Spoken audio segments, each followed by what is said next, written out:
Ever wondered how small brands become multi-crore successes? That's the journey we explored with Lahori Zira for our project. Hi, I'm Pariha. And I'm Shreya.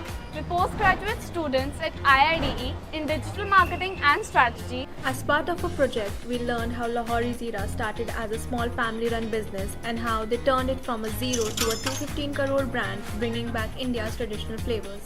After speaking with Saurav Munjal, co-founder of Lahori Zira, we decided to follow the marketing funnel, focusing on 3 phases: awareness, consideration and conversion. In the awareness phase, we launched non-skippable YouTube and Meta ads to maximize visibility in the cities where the brand is available.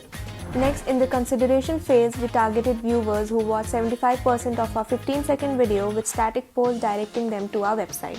Finally, in the conversion phase, we directed those who clicked on our ad to a custom link, leading them to quick commerce platforms for easy purchases. For our project, we studied the Har Koi Pira Lahori Zira campaign and proposed a fresh tagline, Sabka Fanda, Apna Desi Thanda, to emphasize the essence of Indian traditions. So want to create big campaigns like we did? Check out IID's postgraduate program in Digital Marketing and Strategy.